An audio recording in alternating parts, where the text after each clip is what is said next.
Alam kita memang berbeda, tapi tak jarang aktivitas mereka membuat kita sadar bahwa mereka ada di sekitar kita.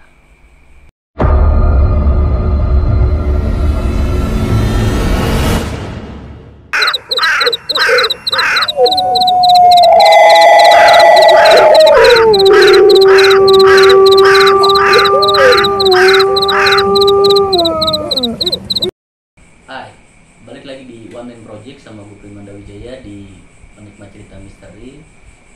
Narasumber kali ini teman adik gue. Dia pengen berbagi cerita tentang pengalaman mistis yang pernah dialami. Gak perlu lama-lama, kita simak aja sekalian kita perkenalan. Jadi kenalin Kita tes dulu. kenalin viewersnya One Man Project. Kenalkan gue temennya tadinya. Nama gue Amrizal, gue dari Solo. Kebetulan kuliah di sini, sekitaran sini juga. Kita mau berbagi cerita tentang yang pernah gue alami juga. Yang pernah gue alami lumayan banyak, mulai dari SMP, SMA gitu. Iya, dari pertama dulu. Kalau yang dari SD dulu, kita pernah kayak sepak bola namanya kecil, sepak bola sampai maghrib nih. Tapi main di kampung sebelah. SD kita main di lapangan di SD, di pinggir-pinggir sawah ada pohon pisangnya. Kita udah maghrib harusnya udah berhenti kan kalau ajan, kita tetap main tuh. Habis ajan tetap main, ajan berhenti, tahu ada kayak api keluar dari pohon pisang, lebih banget. Langsung kita pada lari. Dia namanya gimana? Tapi lu sempat dengar nggak sih kayak misalkan nih, kalau orang tua dulu kan ibaratnya kalau maghrib tuh harus pulang. Memang waktu zaman gua kecil juga gitu, main bola itu lebih asik habis bukan karena 2 kali 45 menit tapi waktu azan kan gitu ya. Soalnya kita masih seneng sepak bola, suka sepak bola, ya udah lanjut belum tar dulu. Pas kita ngeyel, tahu deh juga tuh muncul api gede dari pohon pisang. Tapi pada saat itu lu tahu nggak sih itu apa? Belum tahu, pas cerita sama orang tua katanya namanya Banaspati gitu. Cuman ya belum tahu juga. Tahu ada api keluar dari pohon pisang, juga kita lari semua. Kayak gede banget itu, kayak nyembur, kayak gas nyembur gede. Nah, Banaspati itu kan setahu gue ya, gue juga nggak tahu juga. Maksudnya salah satu ilmu bukan sih? Iya, kalau dari orang tua yang pernah cerita, itu digunakan buat media buat santet. Jadi kalau misalkan kita menyantet orang, itu buat cara, kalau bahasa sekarang kayak kurir. Perantaranya. Iya, jadi kurirnya. Jadi misalkan kita mau ngirim ngisi beling, jadi beling itu dijadiin kayak artikel dulu yang goib, terus jadiin nama kurir, terus kurirnya Banaspati masuk ke kita. Tapi lewatnya biasanya dari atap rumah. Kalau atap rumah biasanya ada suara kayak meletus keluar gitu, berarti sekali gagal. Tapi kalau nggak ada, bisa masuk. Oh, kalau meledak justru malah gagal gitu. Jadi maksudnya dia masuk ke kita, habis masuk ntar dia pas masuk ke badan jadi barang sulit lagi, beling jadi apa, tergantung orang. Nah, hal-hal klinik kayak gini lu ngerti itu sejak umur berapa sih? Apa dari kecil, apa memang di lingkungan daerah lu emang udah dari kecil tahu kayak gitu? Dari kecil, terus juga sama keluarga, dari keluarga emang banyak yang mengalami, ada juga yang jadi kayak orang pintar gitu banget. Spiritual passion Yes, itu sebagian udah mengenalkan. Terus pengalaman apa lagi yang bisa? Ya, itu juga masih di SD lagi, kita sering mandi di kayak pompa air gitu di kali gitu. Atau kayak ada pusat air kecil ini muter-muter, kita belum tahu apa tuh. Tahu ada teman kita keseret. Pusaran air. Iya, keseret kakinya, pas keseret ada rambut tuh, kayak rambut panjang banyak buat itu. Pas Ada sosok yang berbeda. enggak, cuma ya solid, cuman tapi kayak rambut doang. Teman kita ketarik, ada yang selamat, ada yang enggak. Yang teman kita yang enggak selamat, ada yang meninggal waktu itu.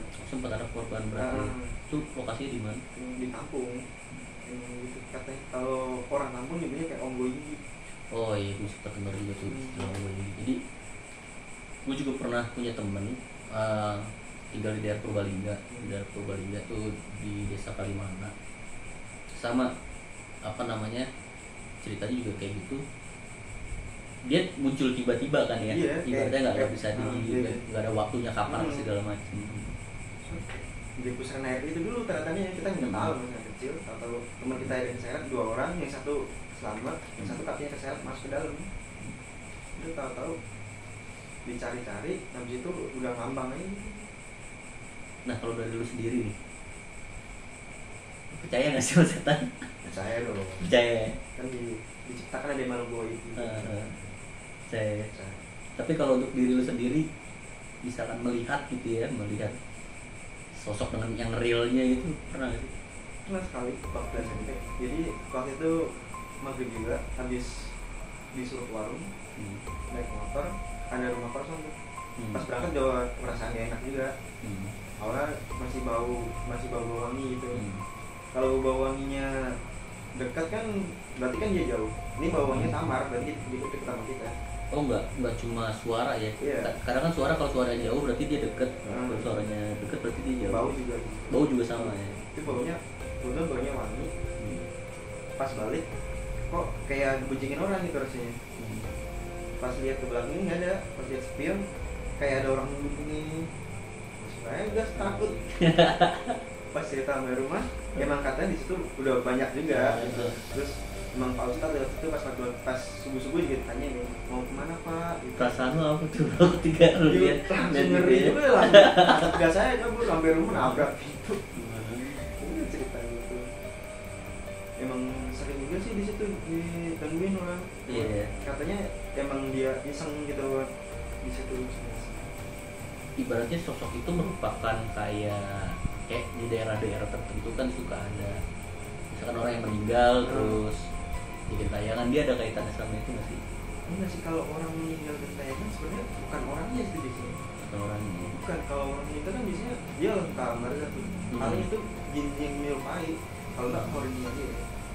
Dan memang seperti itu ya. Berarti Iya. kalau misalkan kayak gini, lu setuju atau enggak nih? Gue sering banget, hampir setiap tahun kayak gue punya keluarga di daerah Cilandak gitu ya. Pada saat itu kalau setiap tahun tuh kita sering ke sana tuh.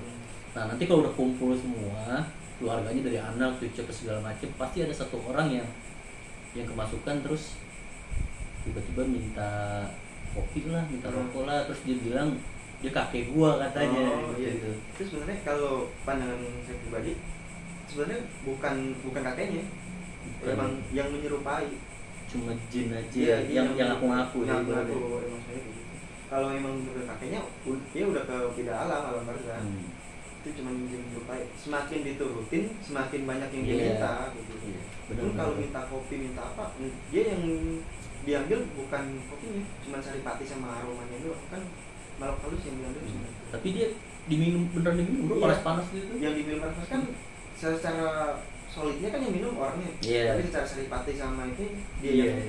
Berarti si jasad manusia ini ngerasain panas juga dong ya? Ngerasain panasnya yang habis itu ntar habis itu kan kayak tenaga pas habis keluar dari situ tenaga kan terkuras.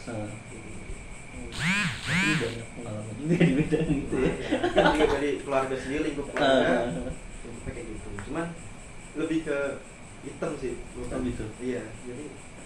Nah menurut lo nih, perbedaan antara hitam dan putih gitu ya. Gue terus terang gue awam, gue nggak tahu sama sekali. Iya, gitu ya. sama sih. Cuman kalau hitam biasanya lebih ada perjanjian. Nah biasanya kan ya di mana-mana yang hitam tuh jahat, itu baik. Bisa didefinisikan kayak gitu nggak sih? Bisa juga, cuman nggak. Hitam kan ada konsekuensinya. Kita ada perjanjian sama dia. Perjanjiannya misalkan kita pesugihan sama misalkan siluman ular. Perjanjian sama itu ada. Biasanya kan kalau gitu kan dia ular, monyet sama anjing.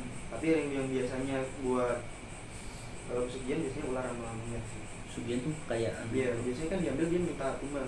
Tumbal biasanya kan dari anak. Yang rezeki kita yang kita ambil itu rezeki anak kita yang udah mati itu sebenarnya. Misalkan janin kalau dia gede kan dia punya rezeki kan. Ya itu rezeki kita yang kita ambil. Secara nggak langsung. Kita nggak langsung kita ambil.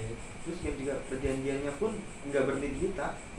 Misalkan perjanjian awal, setelah kamu mati nanti kamu kan jadi budak kita, itu satu. Terus juga ntar efeknya tuh ke keturunan selanjutnya, nggak berhenti di situ. Itu nggak apa-apa ya gue nanya ya. Iya, nggak apa-apa. Kalau dari keluarga lo sendiri ada nggak sih bro kayak gitu? Ada yang diduga. Diduga.